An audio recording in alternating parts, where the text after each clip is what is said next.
Hey all, it's Starzy and today we are going to be doing my May wrap-up.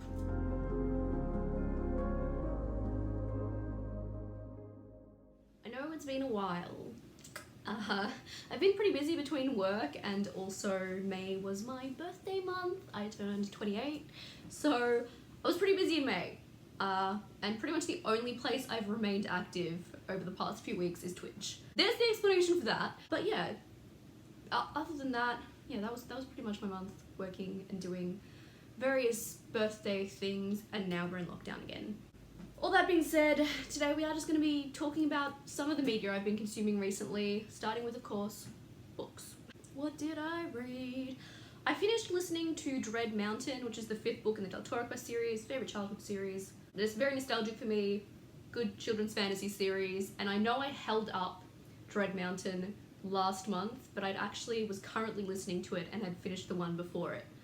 But yeah, I'm 5 books into Del Toro Quest, enjoying kind of listening to one pretty much every month. I've been listening to one and it's been a good time. I also read The Sad Ghost Club, which is a graphic novel which kind of explores like anxiety and loneliness and depression, because you've got this little ghost figure who is invited to a party and is very anxious about it, and it feels very alone and outside, and they meet another little ghost and they make a sad ghost club, and it's cute, but also was kind of, as a narrative, was kind of boring. Like, it's really good in the way that it's exploring these things and kind of, you know, saying that it's okay and that there's others out there and all that. So media like this, I think, is very important, especially since this is targeted at a younger audience. But I don't know, I personally don't love kind of more contemporary stuff as it is, so I don't know whether that's also what it is, but I just felt like the way it was done, like, it was sweet enough, but was also kind of boring. But I gave it 3 out of 5 stars because, yeah, I liked what it was doing, just wasn't like the most engaging thing out there. I also read Fix Her Up by Tessa Bailey, which is a romance. And I have a bit of a thing with romance where sometimes, even when I have a lot of problems with a romance novel, I can still really enjoy it. And that's kind of what happened with this, because reading through it as I was going, I had a lot of problems. Everything from the very possessive man, which I hate that possessiveness stuff, jealousy stuff. No, we don't like that here. And there was also other stuff, like I read it early in the month, so I don't even remember everything now. Like, what else was there? Oh, also like the virginal thing. I hate how often the women in media are portrayed as have that like virginal trope, and I think it's a stupid concept in general.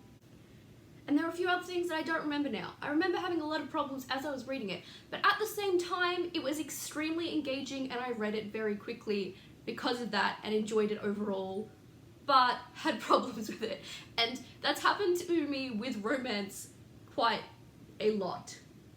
So an easy, fun read, but not without its problems, is kind of where I landed on that. And so I didn't even rate it, because it was like, because I mostly rate things on enjoyment, but I can't rate it highly considering how many problems I had with it for my personal tastes, but I still really enjoyed it.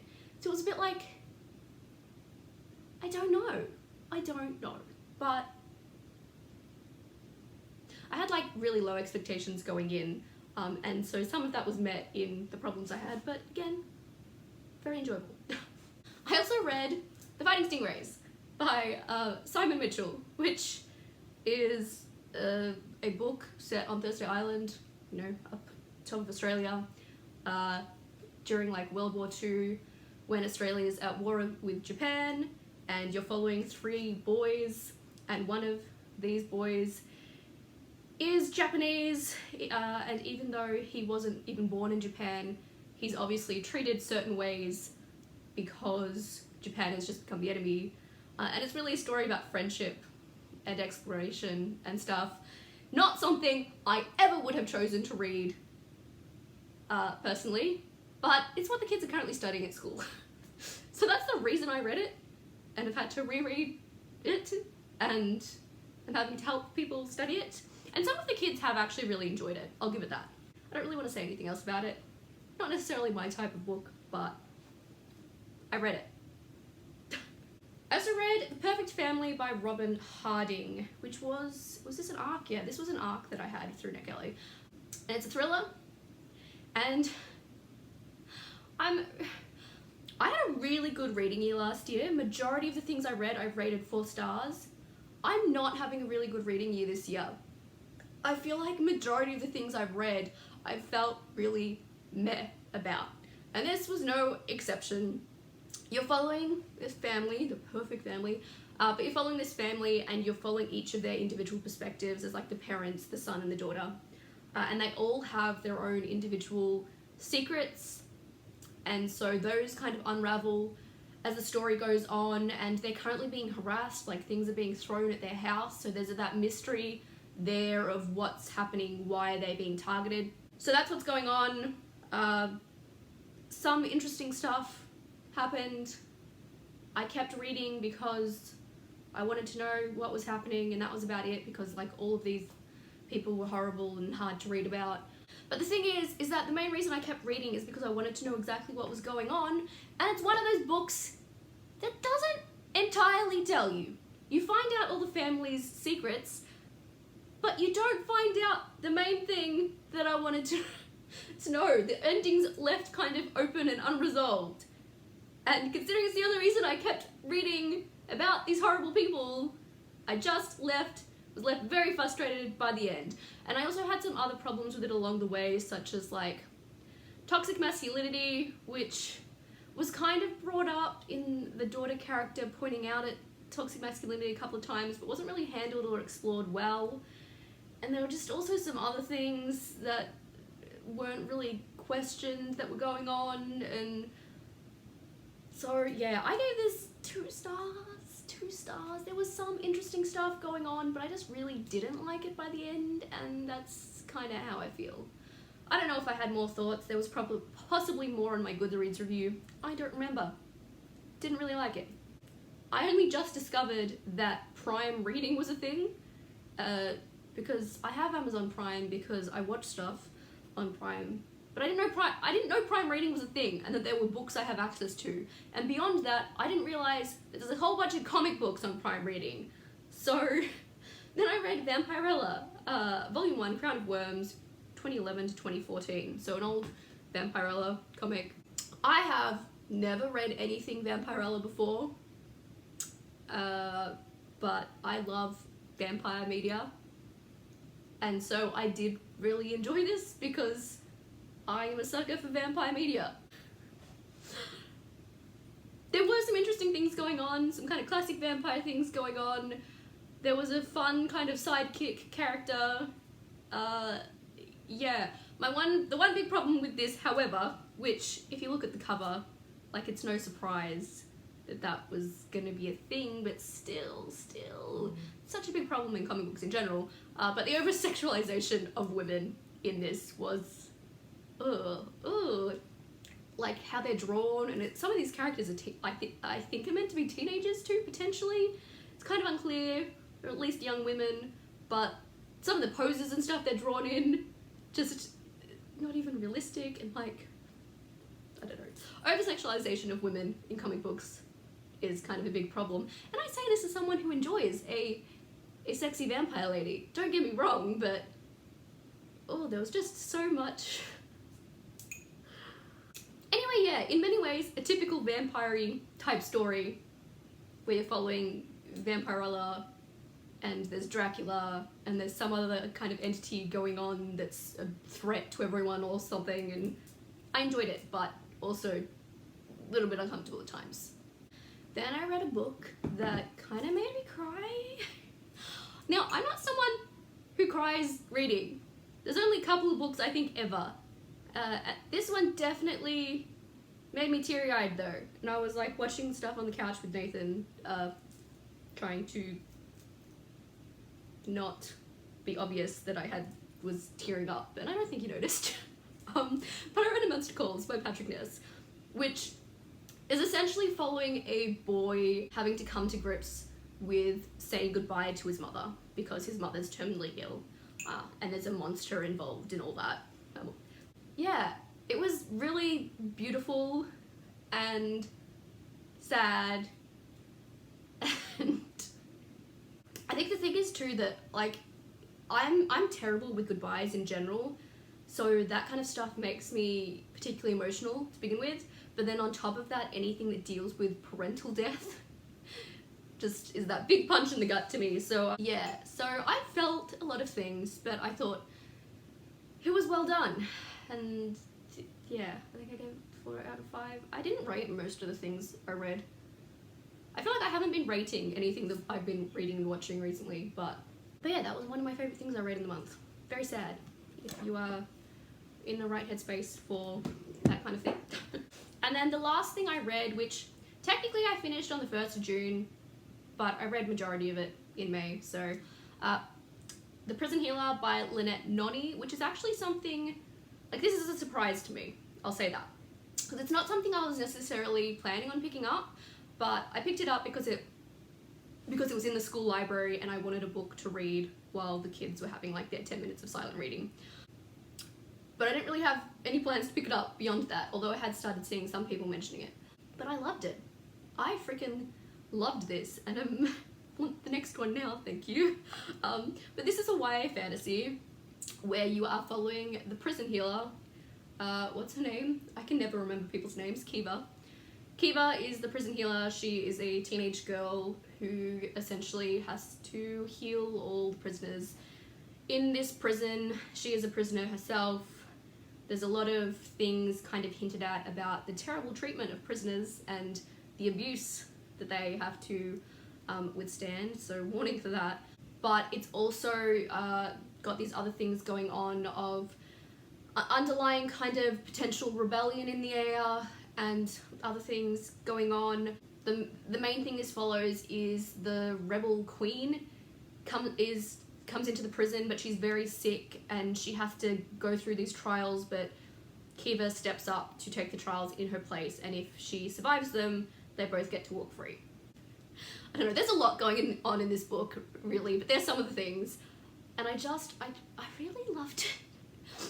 In many ways, it's one of those just kind of typical YA stories, so definitely some people aren't gonna like it. So, you know, reminiscent to something a little bit like Throne of Glass, which I know this is, I think this is dedicated to Sarah J Maas actually. But yeah, you're following your strong-willed female main character, and there's a kind of a hint of romance, but it's not really at the forefront of this. It's just kind of a potential romance, so that's also nice. That's not kind of too in your face, although still probably too much for some people. But I don't know, yeah, there was just lots of interesting stuff going on, and definitely some like reveals and stuff that I didn't necessarily see coming, although a lot of it I kind of suspected to some extent just because I've read so much. But I don't know, I just really enjoyed this. Like, interesting characters. She's also got like, there's also a little boy in here who's basically acted like her little brother, and their relationship's lovely. Yeah, wholesome relationships, interesting characters, lots of reveals that aren't all completely obvious, and I just really enjoyed it. And I feel like all of the stuff that, like, I can't say too much about it because so much is, I don't know, I can't what, I can never speak about things when I really like them. Anyway, yeah, I kind of loved this, and that's where we'll leave it. Let's briefly go over some of the things I watched, shall we? Of course, we've continued watching Marvel movies, so the Marvel movies we've watched are Avengers Infinity War, Black Panther, Iron Man 3, Captain Marvel, and Avengers Endgame. Oh, actually, I also watched Ant-Man, and I forgot to log that. Well, I remember I must log that when I get a chance. So they're all the Marvel movies I watched in May. Don't have much to say about them right now. Eventually, I'll continue making Marvel videos for more of my thoughts on those. My favourite's probably Black Panther. Even though the Avengers movies are like the big ones and everything, but as much as I enjoy some of them, they're also movies that I have so many problems with in terms of consistency amongst other things, and characterizations, and anyway. I don't think I've ever come out of the cinemas after an Avengers movie not ranting. So, but yeah, we watched a bunch of Marvel movies. The other thing we watched was It, because on my birthday, I got to pick what we were watching for my birthday, and Nathan was pretty much like, you can pick whatever you like, and I can't say anything about it, and he doesn't like horror. And horror is my favourite genre, and It 2017 is one of my favourite movies, so that's what we watched for my birthday. It's a really fun movie. The spooky stuff, the friendships are beautiful, it's well acted by these kids who are in it, and it's just visually beautiful at times, and I really like that movie, so yeah. So they're the movies I watched. Still been watching Critical Role. I watched the entirety of Scream Queens. I think I started watching them in April actually and forgot. But yeah, that's kind of... Scream Queens is a horror comedy TV show which is kind of stupid. I'll be honest. Many times I was just thinking, this is freaking stupid, but extremely watchable.